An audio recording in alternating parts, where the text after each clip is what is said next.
by St. Mark. Beginning with the 35th verse of that chapter, we read these words. And James and John, the sons of Zebedee, came unto him, saying, Master, we would that thou shouldest do for us whatsoever we shall desire. And he said unto them, What would ye that I should do for you? And they said unto him, Grant unto us that we may sit, one on thy right hand and the other on thy left hand in thy glory. But Jesus said unto them, Ye know not what ye ask. Can ye drink of the cup that I drink of, and be baptized with the baptism that I am baptized with? And they said unto him, We can. And Jesus said unto them, Ye shall indeed drink of the cup that I drink of, and with the baptism that I am baptized withal shall ye be baptized. But to sit on my right hand and on my left hand is not mine to give, but it shall be given to them for whom it is prepared. And then Jesus goes on toward the end of that passage to say, But so shall it not be among you, but whosoever will be great among you shall be your servant, and whosoever of you will be the chiefest shall be servant of all. The setting is clear. James and John are making a specific request of the Master. They had dreamed, as most of the Hebrews dreamed, of a coming king of Israel who would set Jerusalem free and establish his kingdom on Mount Zion and in righteousness rule the world. And they thought of Jesus as this kind of king, and they were thinking of that day when Jesus would reign supreme as this new king of Israel. And they were saying, now, when you establish your kingdom, let one of us sit on the right hand and the other on the left hand of your throne. Now, very quickly, we would automatically condemn James and John, and we would say they were selfish. Why would they make such a selfish request? But before we condemn them too quickly, let us look calmly and honestly at ourselves, and we will discover that we too have those same basic desires for recognition, for importance, that same desire for attention, that same desire to be first. Of course, the other disciples got mad with James and John, and you can understand why, but we must understand that we have some of the same James and John qualities. And that is deep down within all of us an instinct. It's a kind of drum major instinct, a desire to be out front, a desire to lead the parade, a desire to be first. And it is something that runs the whole gamut of life. And so before we condemn them, let us see that we all have the drum major instinct. We all want to be important. to surpass others, to achieve distinction, to lead the parade. Alfred Adler, the great psychoanalyst, contends that this is the dominant impulse. Sigmund Freud used to contend that sex was the dominant impulse, and Adler came with a new argument saying that this quest for recognition, this desire for attention, this desire for distinction is the basic impulse, the basic drive of human life, this drum major instinct. And you know, we began early to ask life to put us first. Our first cry as a baby was a bid for attention. And all through childhood, the drum major impulse or instinct is a major obsession. Children ask life to grant them first place. They are a little bundle of ego. They have innately the drum major impulse or the drum major instinct. Now, in adult life, we still have it, and we really never get by it. We like to do something good, and you know, we like to be praised for it. Now, if you don't believe that, you just go on living life, and you will discover very soon that you like to be praised. Everybody likes it, as a matter of fact.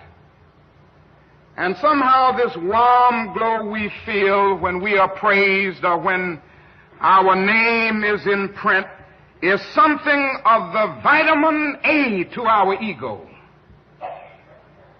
Nobody is unhappy when they are praised, even if they know they don't deserve it, and even if they don't believe it. The only unhappy people about praise is when that praise is going too much towards somebody else. But everybody likes to be praised because of this real drum major instinct. Now, the presence of the drum major instinct is why so many people are joiners. You know, there are some people who just join everything. And it's really a quest for attention and recognition and importance. And they get names that give them that impression. So you get your groups, and they become the grand patron. And the little fellow who is henpecked at home needs a chance to be the most worthy of the most worthy of something. It is the drum major impulse and longing that runs the gamut of human life. And so we see it everywhere, this quest for recognition, and we join things, overjoin really, that we think that we will find that recognition in. The presence of this instinct explains why we are so often taken by advertisers. You know, those gentlemen of massive verbal persuasion.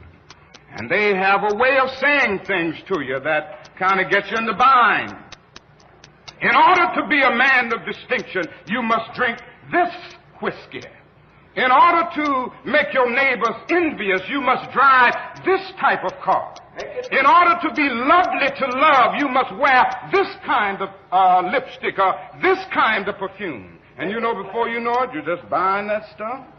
That's the way the advertisers do it. I got a letter the other day, and it was a magazine coming out, and opened up, Dear Dr. King, as you know, you are on many mailing lists, and you are categorized as highly intelligent, progressive, a lover of the arts and the sciences, and I know you will want to read what I have to say. Of course I did.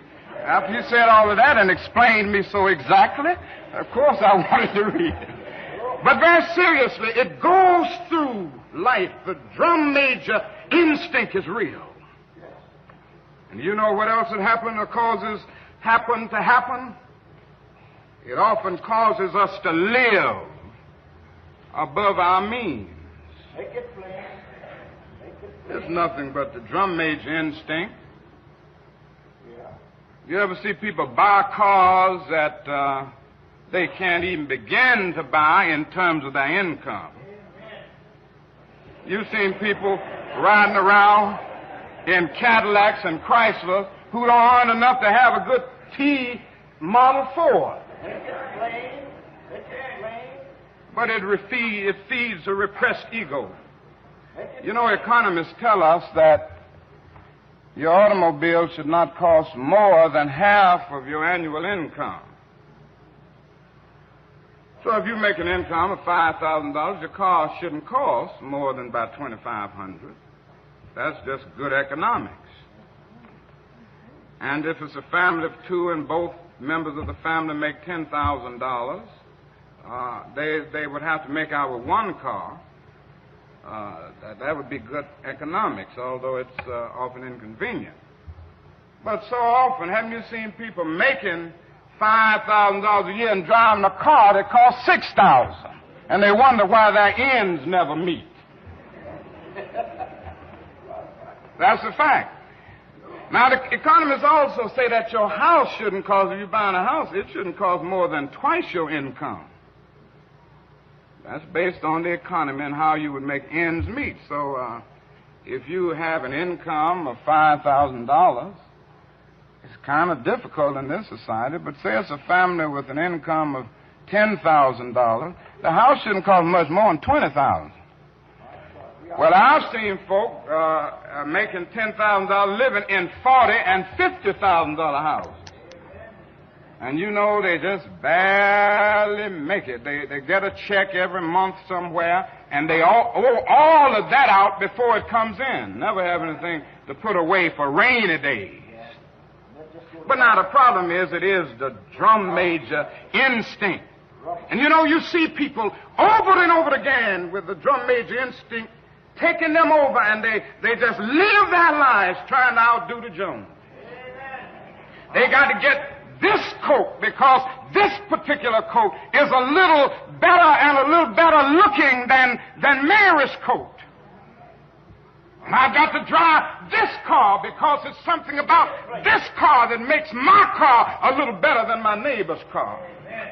I know a man who used to live in a $35,000 house, and other people started building $35,000 houses, so he built a $75,000 house, and then somebody else built a $75,000 house, and he built a $100,000 house, and I don't know where he's going to end up if he's going to live his life trying to keep up with the Joneses. There comes a time that the drum major instinct can become destructive. And that's where I want to move now. I want to move to the point of saying that if this instinct is not harnessed, it becomes a very dangerous, pernicious instinct. For instance, if it isn't harnessed, it causes one's personality to become distorted. I guess that's the most damaging aspect of it, what it does to the personality. If it isn't harnessed, you will end up day in and day out trying to deal with your ego problem by boasting. Have you ever heard people that, you know, and I'm sure you've met them, that really become sickening because they just sit up all the time talking about themselves. And they just boast and boast and boast. And that's a person who has not harnessed the drum major instinct. And then it does other things to the personality. It causes you to lie about who you know sometimes. There are some people who are influence peddlers. And in that attempt to deal with the drum major instinct, they have to try to identify with the so-called big-name people. And if you're not careful, they will make you think they know somebody that they don't really know. They know them well. They sip tea with them, and they this and that. That happens to people. And the other thing is that it causes one to engage ultimately in activities that are merely used to get attention. Criminologists tell us that some people are driven to crime because of this drum major instinct. They don't feel that they're getting enough attention through the normal channels of social behavior. And so they turn to antisocial behavior in order to get attention, in order to feel important. And so they get that gun, and before they know it, they rob the bank in a quest for recognition, in a quest for importance. And then the final great tragedy of the distorted personality is the fact that when one fails to harness this instinct, he ends up trying to push others down in order to push himself up. And whenever you do that, you engage in some of the most vicious activities. You will spread evil, vicious, lying gossip on people because you're trying to pull them down in order to push yourself up. Make it plain. The great issue of life is to harness the drum major instinct. Now, the other problem is, when you don't harness the drum major instinct, this uncontrolled aspect of it is that it leads to snobbish exclusivism. It leads to snobbish exclusivism. Make it plain.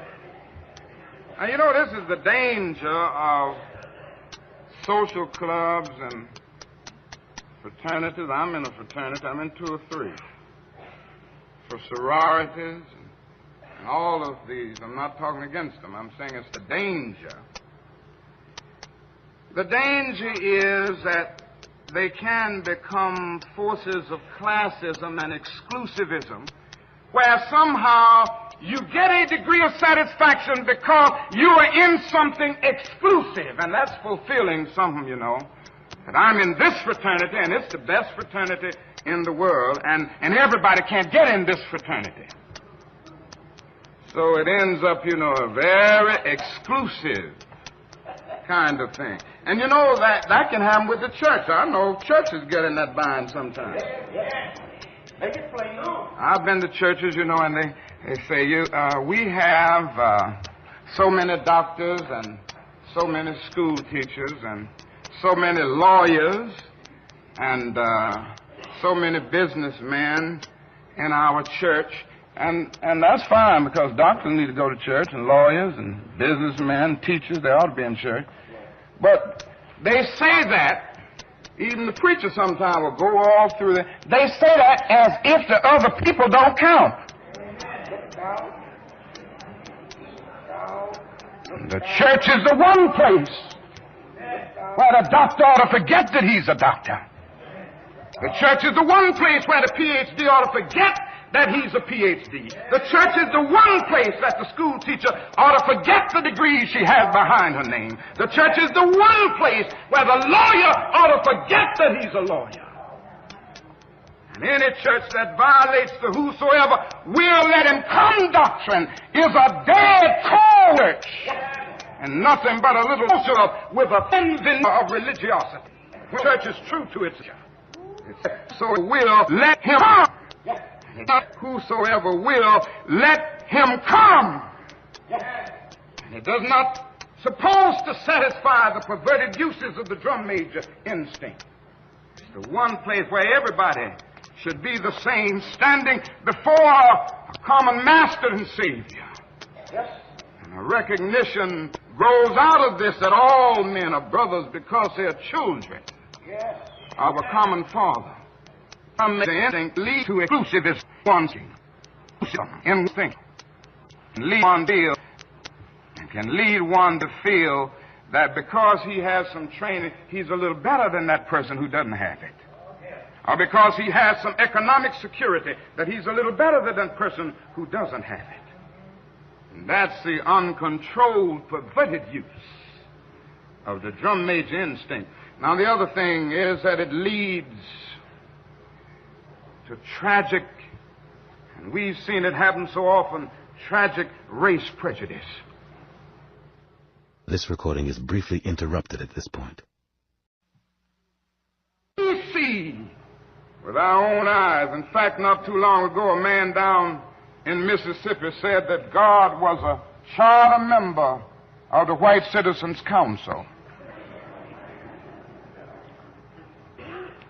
And so, God being the charter member means that everybody who's in that has a kind of divinity, a kind of superiority. And think of what has happened in history as a result of this perverted use of the drum major instinct. It's led to the most tragic prejudice, the most tragic expressions of man's inhumanity to man. The other day I was saying, I always try to do a little converting when I'm in jail.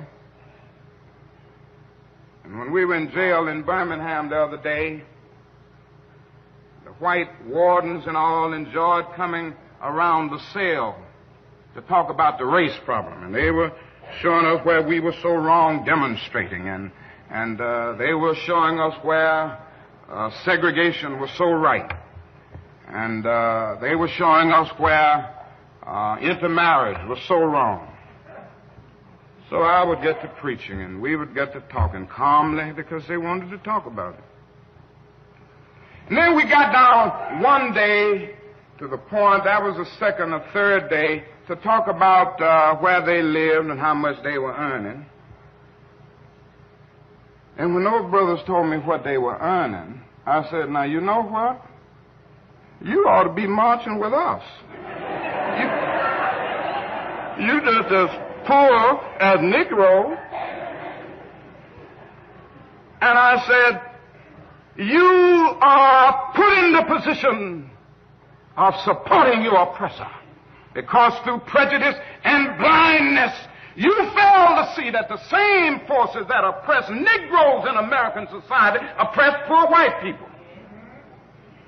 And all you are living on is the satisfaction of your skin being white and the drum major instinct of thinking that you are somebody big because you're white. And you're so poor you can't send your children to school. You ought to be out here marching with every one of us every time we have a march. Now that's a fact. The poor white has been put into this position where through blindness and prejudice he is forced to support his oppressors. And the only thing he has going for him is the false feeling that he's superior because his skin is white and can't hardly eat and make his ends meet week in and week out. Now, not only does it stop, not only does this thing go into the racial struggle, it goes into the struggle between nations. And I would submit to you this morning that what is wrong in the world today is that the nations of the world are engaged in a bitter, colossal contest for supremacy. And if something doesn't happen to stop this trend, I'm sorely afraid that we won't be here to talk about Jesus Christ and about God and about brotherhood too many more years. If somebody doesn't bring an end to this suicidal thrust that we see in the world today, none of us are going to be around, because somebody's going to make the mistake through our senseless blunderings of dropping a nuclear bomb somewhere, and then another one is going to drop, and don't let anybody fool you. This can happen within a matter of seconds. They have 20 megaton bombs in Russia right now that can destroy a city as big as New York in 3 seconds with everybody wiped away in every building. And we can do the same thing to Russia and China. But this is where we are drifting, and we are drifting there because nations are caught up with the drum major instinct. I must be first. I must be supreme. Our nation must rule the world. And I am sad to say that the nation in which we live is the supreme culprit. And I'm going to continue to say it to America, because I love this country too much to see the drift that it has taken. God didn't call America to do what she's doing in the world now. Preach it. Preach it. God didn't call America to engage in a senseless, unjust war as the war in Vietnam. And we are criminals in that war. We've committed more war crimes almost than any nation in the world. And I'm going to continue to say it. And we won't stop it because of our pride and our arrogance as a nation. But God has a way of even putting nations in their place. The God that I worship has a way of saying, don't play with me. Don't play ball. He has a way of saying, as the God of the Old Testament used to say, the Hebrews, don't play with me, Israel. Don't play with me, Babylon. Be still and know that I'm God. And if you don't stop your reckless course, I'll rise up and break the backbone of your power.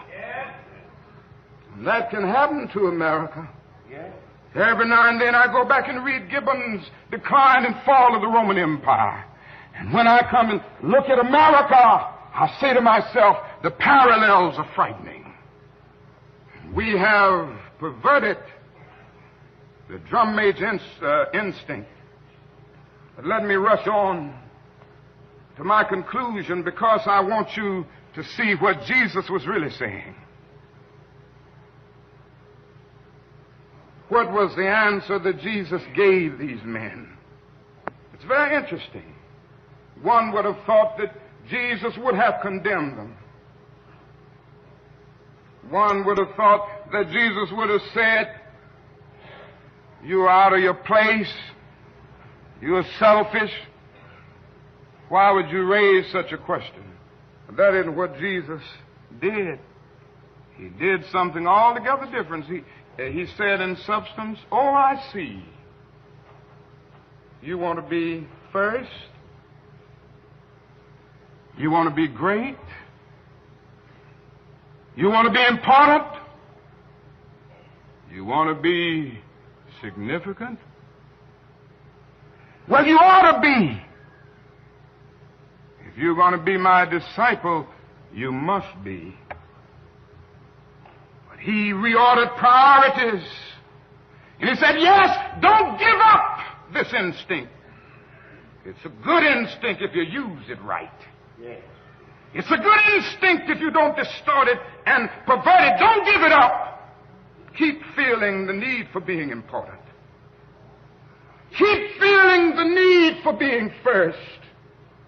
But I want you to be first in love. I want you to be first in moral excellence. I want you to be first in generosity. That is what I want you to do. And he transformed the situation by giving a new definition of greatness. And you know how he said it? He said, now, brethren, I can't give you greatness. And really, I can't make you first. This is what Jesus said to James and John. You must earn it. True greatness comes not by favoritism, but by fitness. And the right hand and the left are not mine to give. They belong to those who are prepared. And so Jesus gave us a new norm of greatness. If you want to be important, wonderful. If you want to be recognized, wonderful. If you want to be great, wonderful. But recognize that he who is greatest among you shall be your servant. That's a new definition of greatness. And this morning, the thing that I like about it, by giving that definition of greatness, it means that everybody can be great. Because everybody can serve. You don't have to have a college degree to serve. You don't have to make your subject and your verb agree to serve. You don't have to know about Plato and Aristotle to serve. You don't have to know Einstein's theory of relativity to serve. You don't have to know the second theory of thermodynamics in physics to serve. You only need a heart full of grace. Soul generated by love. And you can be that servant. I know a man, and I just want to talk about him a minute, and maybe you will discover who I'm talking about as I go down the way. Because he was a great one. He just went about serving. He was born in an obscure village. The child of a poor peasant woman. And then he grew up in still another obscure village where he worked as a carpenter until he was 30 years old. Then for 3 years, he just got on his feet and he was an itinerant preacher. And he went about doing some things. He didn't have much. He never wrote a book. He never held an office. He never had a family. He never owned a house. He never went to college. He never visited a big city.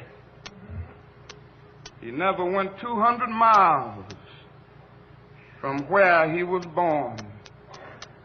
He did none of the usual things that the world would associate with greatness. He had no credentials but himself. He was only ready when the tide of public opinion turned against him. They called him a rouser. They turned against him. They called him a rabble-rouser. They called him a troublemaker. They said he was an agitator. He practiced civil disobedience. He broke injunctions. And so he was turned over to his enemies and went through the mockery of a trial. And the irony of it all is that his friends turned him over to them. One of his closest friends denied him. Another of his friends turned him over to his enemies. And while he was dying, the people who killed him gambled for his clothing, the only possession that he had in the world. When he was dead, he was buried in a borrowed tomb through the pity of a friend. 19 centuries have come and gone. Today, he stands as the most influential figure that ever entered human history. All the armies that ever marched, all the navies that ever sailed, all parts that ever stood, all kings that ever reigned together, not affected the life of men put together, have not affected the life of man on this earth as much as that one solitary life. His name may be a familiar one, but today I can hear him talking about him. Every now and then somebody says he's King of Kings. And again I can hear somebody saying he's Lord of Lords. Somewhere else I can hear somebody saying, in Christ there is no east nor west. And then they go on and talk about in him there's no north and south, but one great fellowship of love throughout the whole wide world. He didn't have anything. He just went around serving and doing good. This morning, you can be on his right hand and his left hand if you serve.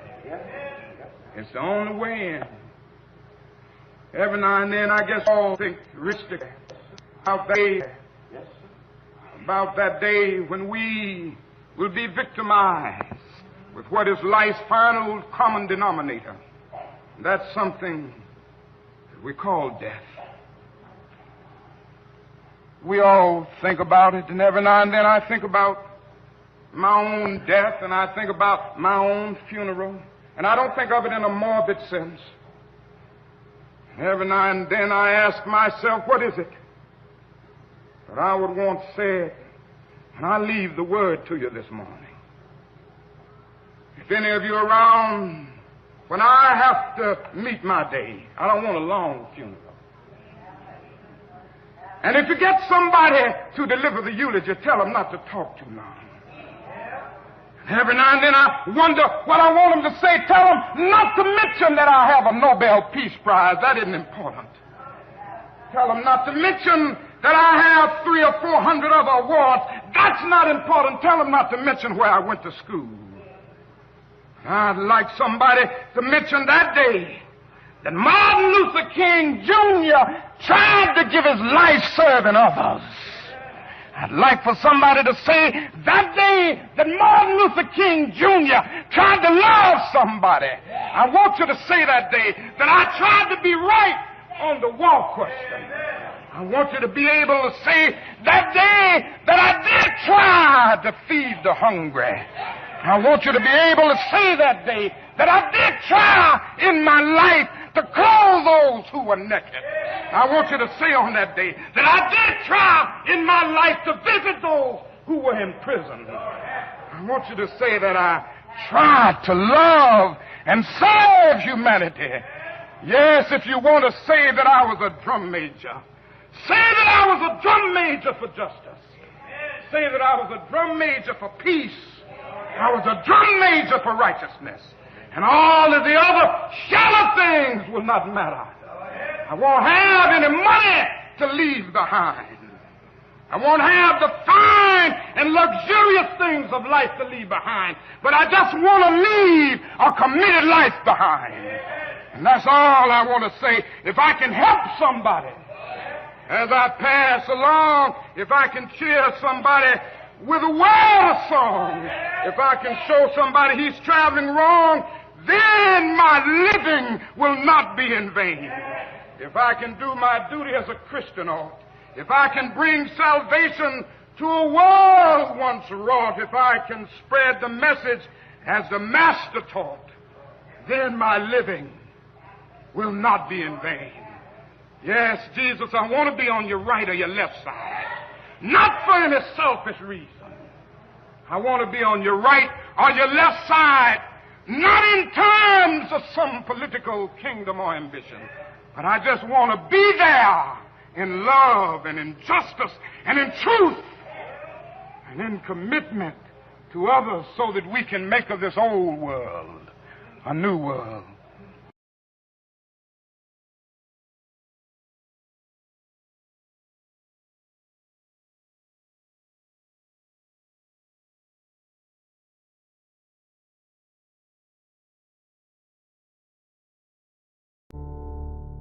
It is the 28th of August, 1963. On the National Mall in Washington, D.C., the sun beats down on the 250,000 people who stand in anticipation of a speech, soon to become legendary in political history. Martin Luther King Jr. steps up to the podium, surrounded on all sides by activists and leaders of the civil rights movement, and gazes over the crowd, which stretches all the way back to the Washington Monument.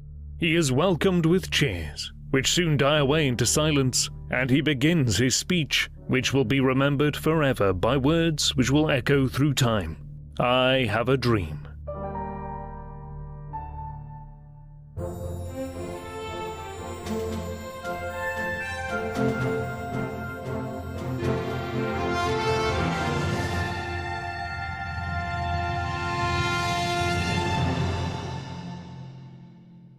Before we begin, a quick word from our sponsors, Babbel, the world's #1 language learning app. Ever wanted to learn a new language, but find the prospect daunting? Then Babbel is a learning tool for you, as it prepares you for real-world conversations you will encounter, whether you're traveling, visiting another country on business, or simply planning a vacation. For example, we've been learning French. J'adore apprendre le français en utilisant Babbel. C'est incroyable. Click the link in the video description to sign up today and get 50% off Babbel for 6 months for a limited time only.